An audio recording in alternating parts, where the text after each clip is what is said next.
Hello दोस्तों, welcome to our YouTube channel. जैसा कि आप लोगों को पता है, अब आप लोगों का एग्ज़ाम आप लोगों के करीब आते जा रहा है।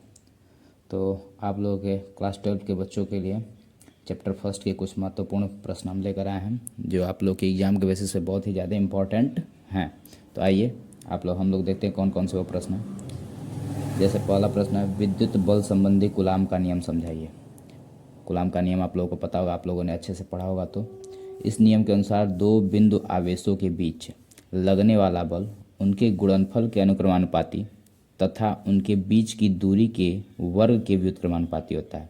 जैसे देखिए, ये दो आवेश हो गए जो हमारे आर दूरी पर एक दूसरे के पर रखे हुए हैं। एक आवेश Q1 और Q2 है। इन दोनों के बीच लगने वाला जो बल है इन आवेशों के गुणनफल के समानुपाती और इनकी दूरी के वर्ग के व्युत्क्रमानुपाती होता है। तो ये F is directly proportional to Q1 Q2 upon R square आ गया।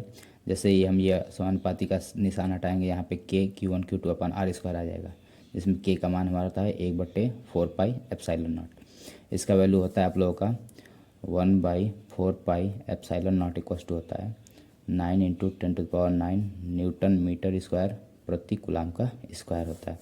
याद रखिएगा आप लोग, बहुत ही इंपॉर्टेंट है। ये वाला क्वेश्चन आप लोग का MCQ में भी पूछ सकता है।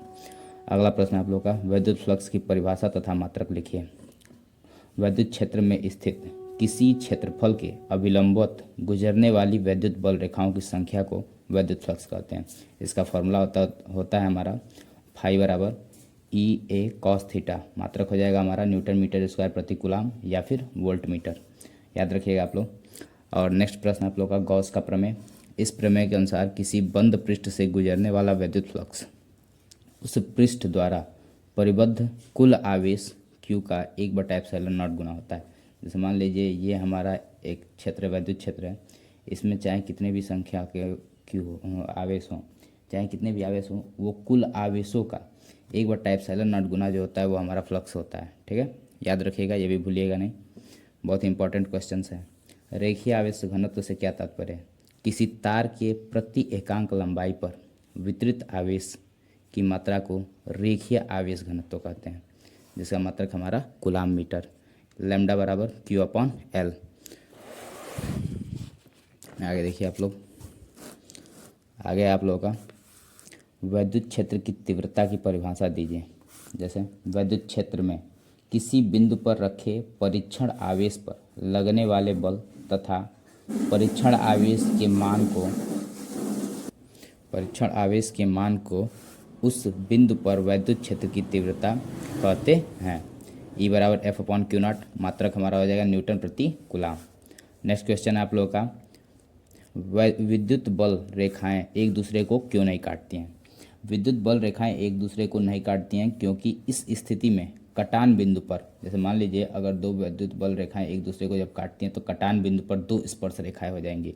और जब स्पर्श रेखा जो खींची जाती है, देखिए दो स्पर्श रेखाएं खींची जा सकती हैं जो उस बिंदु पर स्थित क्षेत्र विद्युत क्षेत्र एक से अधिक दिशाएं प्रदर्शित करेंगे। जैसे विद्युत क्षेत्र की जो दिशा होती है वो एक ही तरफ होती है, लेकिन यहाँ पर दो विद्युत क्षेत्र की दिशाएं दर्शाएंगी, जो कि ऐसा संभव नहीं है। ठीक है, याद रखिएगा आप लोग, बहुत ही इंपॉर्टेंट क्वेश्चन है। विद्युत बल संबंधी कूलाम का नियम लिखिए। इस नियम के अनुसार जो दो बिंदु आवेशों के बीच लगने वाला, अभी हम लोग पीछे पढ़े हैं, देखिए दोबारा हो गया है, चलिए इसको स्किप करते हैं, हम लोग आगे बढ़ते हैं। एक इलेक्ट्रॉन तथा एक समान विद्युत क्षेत्र, एक इलेक्ट्रॉन तथा यहाँ पे एक प्रोटॉन रहेगा, एक प्रोटॉन एक समान विद्युत क्षेत्र में रखे गए हैं। किसका त्वरण अधिक होगा? इलेक्ट्रॉन का त्वरण अधिक होगा, क्योंकि प्रोटॉन की अपेक्षा इलेक्ट्रॉन का द्रव्यमान कम होता है। आगे देखिए आप लोगों का नेक्स्ट क्वेश्चन है, वैद्युत द्विध्रुव आघूर्ण को परिभाषित कीजिए। वैद्युत द्विध्रुव में किसी एक आवेश का परिमाण तथा दोनों आवेशों के बीच की दूरी के गुणनफल को वैद्युत द्विध्रुव आघूर्ण कहते हैं। इसे P से प्रदर्शित करते हैं। जैसे देखिए ये हमारा वैद्युत द्विध्रुव आघूर्ण को P से प्रदर्शित करते हैं। एक आवेश इसका ले लिए हम लोग, ये हमारा द्विध्रुव है, ठीक है, आवेश ले लिए, और इसके बीच की दूरी के गुणनफल को ही हम वैद्युत द्विध्रुव आघूर्ण कहते हैं, जिसका मात्रक हमारा होता है कूलाम मीटर।